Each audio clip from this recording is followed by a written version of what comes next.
For Solana, you mentioned Firedancer. For the folks at home, could you explain what that is?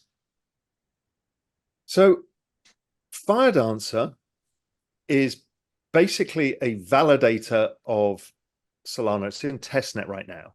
It's basically another way of accessing the Solana network. It was built by Jump Trading, which is a high frequency trading firm that's deep into crypto. And they built it to be fast enough for high frequency trading. High frequency trading is basically limited. So the game in high frequency trading is to be the fastest with seeing the order flow and putting your orders in. That uses massive fiber optic cables of the shortest possible length, because what they're using is the speed of light. So they say, well, it's impossible to do that in Ethereum or Solana or anything. So you need something that operates at a quantum change, a step change in speed. So they built a new version of Solana, which will run, which you can choose as your validator. If Solana's theoretical transactions per second is 65,000, this is theoretically 1 million. So it's like it's an entire game change. So what does that enable? Why am I interested in it? Because things like some of the two initiatives from Solana, one was compressed NFTs, allow you to create 1 million NFTs for $100. We're seeing that on layer twos as well, like Base, but we're not at layer one level. Okay, Solana's a whole different game. So that makes it very cheap. So you can use NFTs for other things, not high-end art or stuff. You can use it for tickets or whatever, high frequency stuff.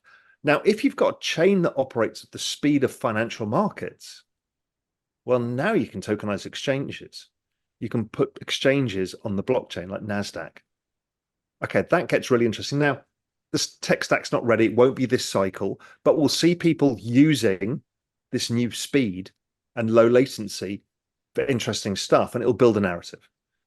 Next cycle, we'll see the launch of stuff on it. So that's how I think about this. This is like we've just unleashed two superpowers, and we will start to see people experimenting with it and the narrative building. Next cycle, we'll actually see projects coming out on it. But it is a game changer for the entire crypto space, and most people aren't aware of it yet. I saw this thing on Twitter a week or two ago. Maybe you did that. Maybe it was FUD. I don't know, but like 70% of all transactions on Solana fail or something like that. Have you seen that? And does Yeah, this solve it? so no, it doesn't solve that. Right now, the network's overwhelmed because of massive use, because of meme coins and other stuff. And we've seen this in ETH in the past as well, where it just gets overwhelmed with activity. So they're putting through fixes now to increase the bandwidth, essentially, the ability to deal with all of the transactions that need to happen. I think the TPS is basically the speed and number of transactions without it getting clogged, but you need compute power behind it as well. So yes, we've seen Solana transactions failing right now only because of the sheer demands of the network. Much like you can overrun a broadband network or a mobile phone network. It's all the same thing. And so what you need is more compute. So you need more compute, a few fixes, make things a bit faster. So it's not broken per se, it's just being tested to its limits, which I actually think is very bullish, particularly if they put a decent patch through and before you know it, it opens up the network again. And to be fair, Solana's biggest haters, the Cardano community, the AVAX community, whatever, wish they had a problem like this. But then they can easily snipe at you when all the energy is on the Solana blockchain. Yeah, well, remember we had the same in ETH back in 2021, right? The NFT craze that happened on ETH, it was massive. And it just plus DeFi, plus everything else, suddenly overwhelmed ETH. The gas fees went up, the network was clogged, you couldn't get transactions through. That's actually a good sign. It shows you got product market fit. Your thesis for Bitcoin discussed earlier in this conversation was at least a $200,000 Bitcoin top of cycle for Solana. As that is your biggest bet in crypto today, where's that put Solana? Look, we don't really know, but I would assume that if Solana's at 200-ish today, right, for it to go up 100% would be in crypto summer would be highly unusual. At least 300% would be pretty standard. That would be ETH all-time highs versus the previous all-time highs of that high. So that will put it 600. So let's mark that as like, that's a reasonable spot.